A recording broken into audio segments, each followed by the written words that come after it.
They laughed when Hollywood's biggest sex symbol walked into acting school.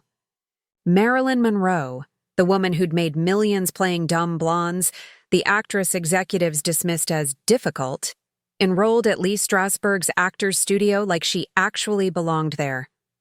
What nobody knew was that she'd been secretly studying Stanislavski between takes for years, desperate to prove she was more than her body. The shock wasn't that she enrolled. It was what happened when she performed in front of New York's most respected actors and made them cry. It was late, 1954, when Marilyn made the decision that would enrage Hollywood and transform her career. She was exhausted, trapped in an endless cycle of playing the same character, the beautiful idiot, the sexy naive, the girl who didn't know she was gorgeous. 20th Century Fox had suspended her for refusing another dumb blonde role. Her marriage to Joe DiMaggio was collapsing, and she'd just turned 28, which in Hollywood terms meant her shelf life was approaching its expiration date. Everyone expected her to apologize, accept whatever role the studio offered, and get back to work being what they'd created her to be. Instead, she got on a plane to New York and disappeared. The entertainment press went wild. Where was Marilyn? Why had she abandoned Hollywood? Rumors flew. She was having a breakdown. She was secretly pregnant. She'd eloped with some mysterious man. The truth was somehow more shocking to the industry that had created her. Marilyn Monroe was going to school. She'd enrolled in Lee Strasberg's actor's studio, the most prestigious acting program in America, where Marlon Brando and James Dean had studied, where serious actors went to learn their craft, where no one expected to see a sex symbol famous for wiggling across the screen. The actor's studio wasn't some casual class you could sign up for with a check. It was invitation-only, selective, intimidating. You had to audition. You had to prove you deserved to be there. Most applicants were rejected. And here was Marilyn Monroe, walking in like she had every right to study alongside New York's theater elite. The other students didn't know what to make of her. Was this a publicity stunt? Was Hollywood's biggest star slumming it with the serious actors? Lee Strasberg saw something else. When Marilyn auditioned for him, performing a scene from Eugene O'Neill's Anna Christie, he watched her transform. The breathy voice disappeared. The manufactured mannerisms fell away. What emerged was raw, honest, vulnerable. A real actress doing real work. Strasberg, who'd trained some of the greatest actors of his generation, said later that Marilyn had more natural talent than anyone he'd ever taught. Coming from a man who'd worked with Brando, that wasn't casual praise. That was recognition. But here's what made Marilyn's time at the actor's studio so revolutionary. She wasn't there to learn how to be famous. She was already the most famous woman in the world. She was there to learn how to be taken seriously. How to access genuine emotion instead of manufactured charm. How to disappear into a character instead of just being Marilyn Monroe in different costumes. She wanted what Hollywood had always denied her: respect for her craft. The other students watched her work with a mixture of skepticism and growing respect. In class, Marilyn was nothing like her public persona. She arrived early, studied obsessively, asked questions that showed deep engagement with the material. She'd read all the foundational texts: Stanislavski, Vakhtangov, Chekhov's writings on acting. She knew the theory. What she needed was permission to trust it, to believe that she was allowed to be more than what Hollywood had made her. Strasberg gave her that permission. His method focused on emotional memory, on accessing real feelings to bring truth to performance. For Marilyn, whose entire life had been a series of traumas she'd never processed, the foster homes, the abuse, the abandonments, this approach was both liberating and dangerous. Acting became therapy. The studio became the first place where her pain was, treated as valuable rather than something to hide, behind sex appeal and smiles. But the most shocking moment, the one that changed everything, came several months into her studies. Strasberg asked her to perform a scene for the advanced class, a room full of New York's most accomplished young actors. Marilyn chose a scene from Anna Christie again, playing a prostitute trying to reconnect with her father. It wasn't a glamorous role. It wasn't sexy. It required her to be broken, damaged, desperate for connection she didn't know how to accept. What happened next became legendary at the actor's studio. Marilyn didn't just perform the scene, she lived it. Every wound from her childhood, every moment of feeling unwanted, every desperate attempt to be loved that ended in rejection, all of it came pouring out. She wasn't Marilyn Monroe, the movie star. She wasn't even Marilyn Monroe pretending to be Anna Christie.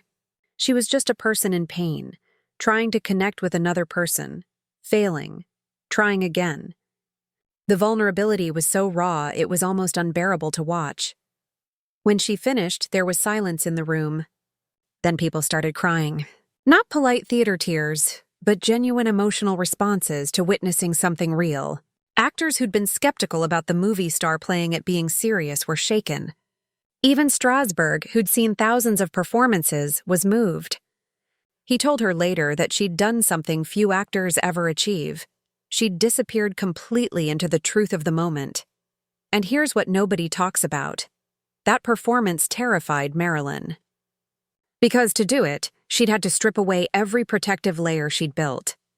The Marilyn persona that kept her safe, that gave her control, that let her navigate a predatory industry, all of it had to go. What was left was Norma Jean, the frightened foster child who'd never felt good enough.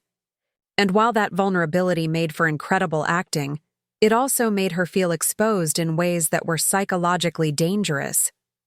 This was the paradox of Marilyn's time at the actor's studio.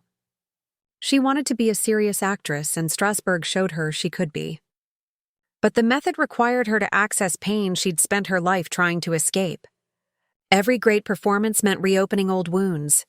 Every moment of artistic triumph came at enormous emotional cost.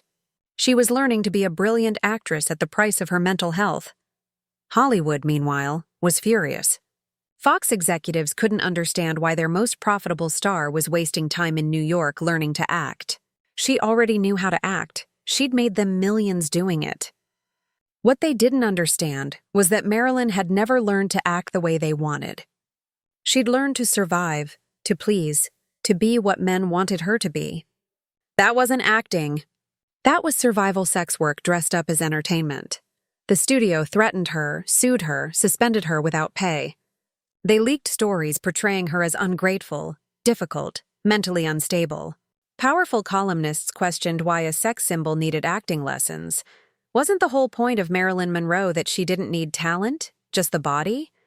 But wait until you hear what executives actually said in private meetings. Fox executives discussed whether Marilyn's intellectual phase was making her less marketable. One said she was thinking herself out of a career. Another suggested Marilyn studying Stanislavski was like a stripper studying philosophy. Technically possible, but why would anyone want to see the result? The contempt wasn't just for her ambition, but for the very idea that someone who looked like Marilyn Monroe might have an inner life worth cultivating. This is the part that makes you want to scream. These men had been sexually harassing Marilyn for years, treating her like a commodity, paying her a fraction of what male stars earned, controlling every aspect of her career through predatory contracts. And now, when she was trying to develop herself as an artist, trying to become someone they'd have to respect rather than just exploit, they were mocking her for it. The hypocrisy was staggering. They wanted her to be sexy but not sexual, desired but not desiring, valuable but not valued. And when she tried to break that paradox by becoming genuinely skilled at her profession, they treated it as a joke. The press was equally brutal. Articles called her the scholar with sarcasm. Gossip columns speculated she was having a breakdown. One cruel piece suggested Marilyn was studying acting because she was losing her looks and needed a backup plan at age 28. The idea that a woman might want intellectual growth for its own sake seemed incomprehensible. What Marilyn understood, and Hollywood refused to acknowledge, was that her career had an expiration date. The dumb blonde roles would dry up as she aged. She'd seen it happen to every beautiful woman before her, used up, discarded, forgotten. The actor's studio represented a different path, becoming skilled enough that she could transition from sex symbol to character actress, like Bette Davis had done. She was trying to build a sustainable career. Hollywood's response was to mock her for thinking she deserved one. But Marilyn had discovered something in New York that was more valuable than money or fame: dignity. For the first time in her career, she was in a room where people valued her mind, her intelligence, her artistic instincts, where she wasn't valued for her body first and her talent as an afterthought, where other actors treated her as an equal. She also found a surrogate family in Lee and Paula Strasberg. Lee became the father figure she'd never had, someone who believed in her talent unconditionally. Paula became the mother she'd lost to mental illness, supportive, protective, always in her corner. The Strasbergs welcomed Marilyn into their home, their lives. For someone who'd grown up in foster care, never knowing where she belonged, this acceptance was transformative. But there was a price for this belonging. The Strasbergs' influence over Marilyn would eventually become controlling. Paula would accompany Marilyn to Hollywood, inserting herself between Marilyn and her directors, causing chaos on film sets. Lee would ultimately inherit a significant portion of Marilyn's estate, despite only knowing her for 7 years. The family that gave Marilyn the acceptance she craved would also exploit that need in ways that damaged her professionally and financially. Paula Strasberg was paid more than some of Marilyn's co-stars. On The Prince and the Showgirl with Laurence Olivier, Paula made $3,000 a week just to stand on set and give Marilyn notes. Olivier, one of the greatest actors in the world, was furious. Paula's method often contradicted his direction, confusing Marilyn and slowing down production. But Marilyn couldn't work without Paula. The anxiety was too much. Paula had become the mother Marilyn never had. And like any child desperate for maternal love, Marilyn would do anything to keep that relationship, including alienating directors and co-stars. The financial exploitation was even more disturbing. When Marilyn died, she left 75% of her estate to Lee Strasberg, not to family or friends she'd known for decades, but to a man she'd studied with for 7 years. Why? Because the Strasbergs had positioned themselves as her real family, the people who truly understood her. After Marilyn's death, Lee Strasberg made millions from her estate. He licensed her image, authorized biographies, controlled her legacy. The woman who'd struggled with money her entire life, who'd pose nude for a calendar because she needed $50 for rent, her posthumous earnings went to a man who already had wealth and influence. In 1955, while still studying with Strasberg, Marilyn made her power move. She started her own production company, Marilyn Monroe Productions. It was almost unheard of for an actress to have that kind of control. Studios owned their stars through ironclad contracts. But Marilyn had learned something at the actor's studio beyond method acting. She'd learned that she didn't have to accept what the system offered. She could demand better. She could fight for control over her career, her image, her artistic choices. The company forced Fox to renegotiate her contract. When she returned to Hollywood in early 1956, it was on her terms. She had director approval, script approval, and significantly more money. More importantly, she had the confidence that came from knowing New York's most respected acting teacher believed in her talent. She wasn't just a sex symbol anymore. She was an actress with training, with technique, with something to prove. Her first film after the actor's studio was Bus Stop, and it showed everything she'd learned. The performance was raw, naturalistic, completely different from her previous work. Critics who'd dismissed her as just another blonde noticed the difference. This was real acting, nuanced, vulnerable, technically skilled. Marilyn had proven that given the right material and the freedom to actually act, she was capable of serious dramatic work. But Hollywood didn't reward her transformation. They acknowledged it, praised it, then went right back to offering her variations of the same dumb blonde roles. The uncomfortable truth was that Hollywood didn't want Marilyn Monroe to be a serious actress.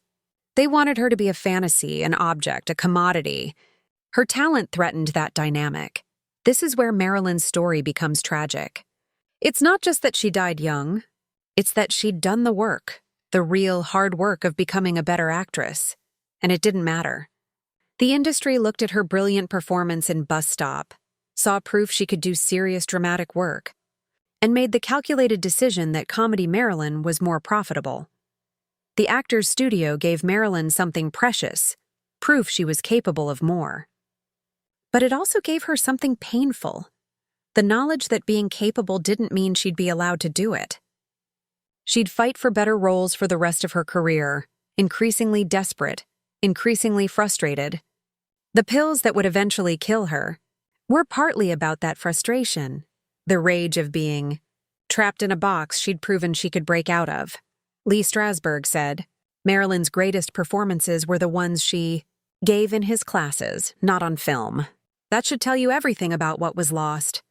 The world saw Marilyn Monroe the sex symbol. A handful of people in a studio in New York saw Marilyn Monroe the actress. Fearless, vulnerable, brilliant. Most of the world never got to see that version, because Hollywood wouldn't let her be it. Paula Strasberg became Marilyn's personal acting coach, accompanying her to every film set from 1955 until Marilyn's death. Studios hated Paula. She was expensive, disruptive, and often gave Marilyn direction that contradicted what the director wanted. But for Marilyn, Paula represented the validation of the Actors Studio, proof that she was being taken seriously. The problem was that Paula's method coaching didn't always serve Marilyn well in Hollywood's fast-paced production. The emotional excavation that worked brilliantly in a controlled studio setting became paralyzing on a film set with time pressures and budget constraints. Marilyn would spend hours trying to access the right emotional memory for a simple scene. Directors grew frustrated. Co-stars grew impatient. But here's what the directors didn't see. Marilyn's perfectionism came from terror. She'd been told her entire career that she couldn't act, that she was just a pretty face. The Actors Studio gave her a method, a technique she could believe in. But it also gave her a standard she felt she had to meet to prove she deserved to be taken seriously. Every take had to be perfect because anything less would confirm what Hollywood had always said, that she was just a dumb blonde playing dress-ups at the tragedy is that Marilyn's best instincts as an actress often came when she stopped trying so hard, when she let go of the method and just existed in the moment. Watch her in Some Like It Hot. There are scenes where you can see her thinking too much, working too hard. And there are scenes where she's effortlessly brilliant because she stopped trying to be brilliant and just was. But she could never trust those instincts. She always felt she needed the technique, the validation, the proof that she was doing it right. By the late 1950s, Marilyn's relationship with the Actors Studio had become complicated. She still attended classes when she was in New York, still sought Strasberg's approval, still believed in the method. But she was also starting to realize that the kind of acting the studio taught didn't always translate to film, that different mediums required different approaches, that the emotional vulnerability that made for powerful stage work could be too intense for the camera. Wait until you hear what happened when she tried to apply Strasberg's techniques on Some Like It Hot in 1958. Director Billy Wilder became so frustrated he reportedly said he'd never work with her again. The problem wasn't that Marilyn was unprepared. She knew her lines backwards and forwards. The problem was that she couldn't stop working. For a simple scene, Marilyn would need 40 takes. Not because she couldn't remember dialogue, but because she was searching for perfect emotional truth behind every word. Wilder wanted spontaneity and timing. He was making a comedy, not a Tennessee Williams drama. But Paula kept whispering method notes, sending Marilyn deeper into emotional memory exercises when the scene needed lightness and fun.